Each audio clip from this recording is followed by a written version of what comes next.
Cowboys received three-time Pro Bowl defensive tackle Kenny Clark, as Mary would say, and 2 first-round draft picks.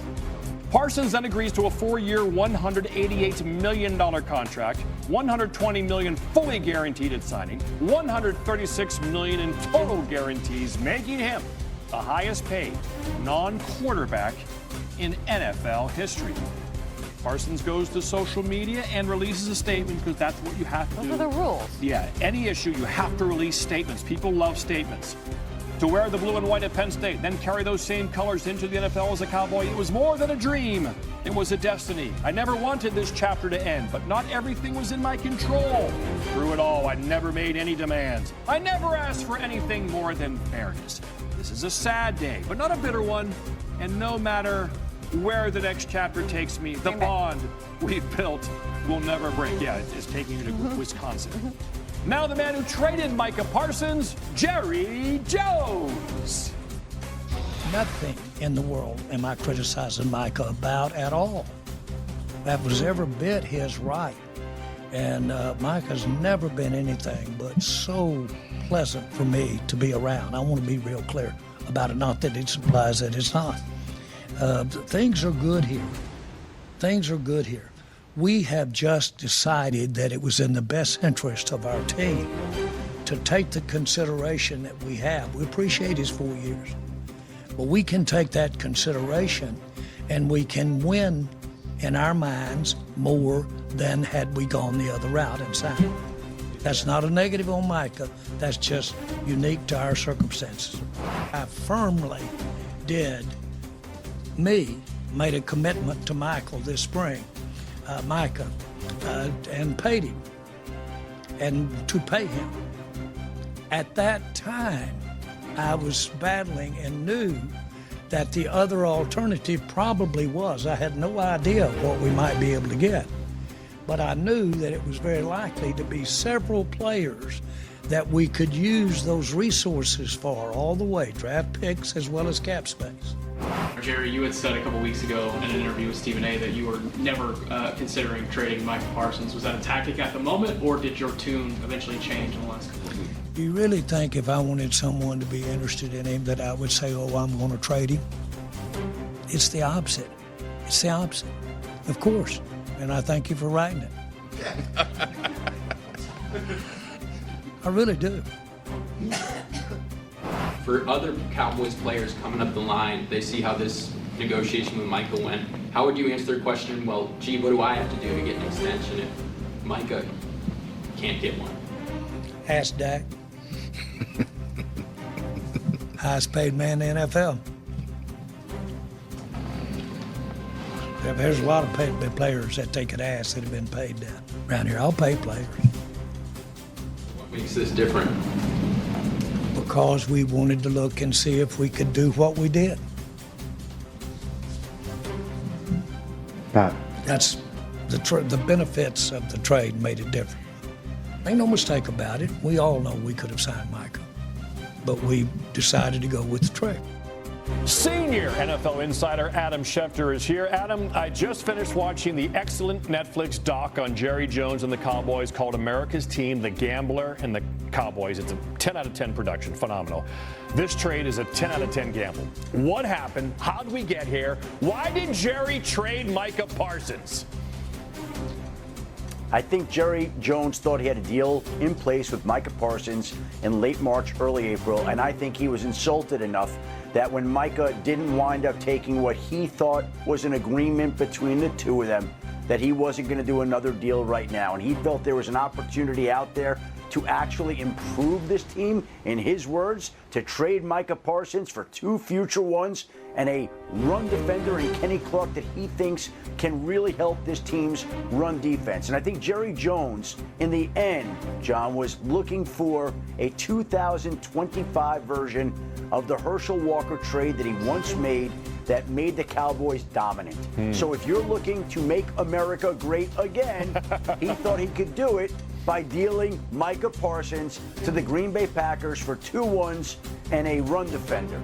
That's his opinion, and we will find out how that move works out. But, again, if Micah Parsons had agreed to the deal that Jerry Jones thought he had back in late March, early April, Micah Parsons would be a Cowboy. There would have been no back tightness. He would have participated in training camp, and he would be getting ready to play Thursday night in the regular season opener against the Philadelphia Eagles. And of course, that Walker trade, a big part of the documentary. Whose idea was it, Jimmy or Jerry? We saw the egos involved. Maybe there's more involved here. The Packers were 11-6 last year, Adam. Lost to the Eagles in the wild card game, 22-10.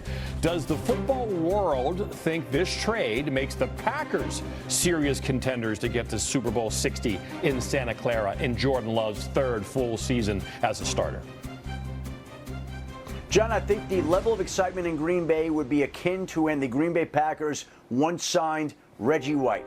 There are two players, in NFL history, who have had at least 12 sacks in each of their first 4 NFL seasons. One was Reggie White. The other was Micah Parsons. Both now will have played for the Green Bay Packers. And we saw what happened when Reggie White left an NFC East team, Philadelphia, to go to Green Bay. The Packers wound up winning a Super Bowl. Now we see another dominant NFC East pass rusher leaving that division to go to Green Bay. Now we'll see if Micah can duplicate that.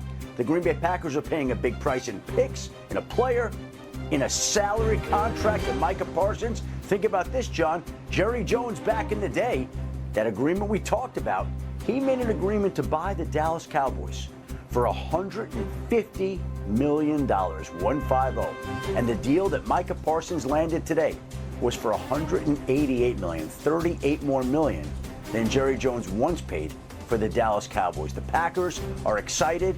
The Packers and Cowboys play on Sunday Night Football in Week 4. The season kicks off next week, and it already feels like we're in the full throes of a great NFL soap opera and drama. That's right, Adam. NFL opening night now less than a week away. Next Thursday, the Gambler and his Cowboys in Philadelphia. So now we go to this season, and Parsons reported to camp July the 21st, but even then, he made it clear he wasn't going to play without something new in place. So August 1st, guess what? He requested a trade via social media, obviously. Then over the next 2 weeks, Jerry Jones called the trade request part of negotiations. He said he wasn't going to trade Parsons. He even told fans, don't lose any sleep over it. New coach Brian Schottenheimer then said he expected Parsons to be on the field Week 1. That was August the 22nd. I guess he should have specified with which team, because Parsons is going to be on the field Week 1. Just not with Dallas. Trade done August 28th. Parsons to Green Bay with an already agreed upon new contract with the Packers. 4 years, $188 million. Louis Redick is here. Let's just start with your reaction. You saw the trade news and thought what? Unbelievable. Like this is really hard to fathom, Nicole, simply because Micah Parsons is the kind of guy that every scouting department, every general manager, every team president, every team owner dreams of drafting and developing and then re-signing, because it's easy. It's just the natural course of action. You have a young player in his prime at an impact position who, quite honestly, is your best player on your football team. And so those are the kind of things that you kind of go to the table early with his agent, and you work it out. And if things kind of get sideways, you get back into the room and you work it out, because these aren't the kind of guys that you wind up trading away to teams in your own conference and making them much, much stronger and making yourself much weaker by virtue of what kind of draft pick compensation ultimately you're going to wind up getting, because you just made the other team better.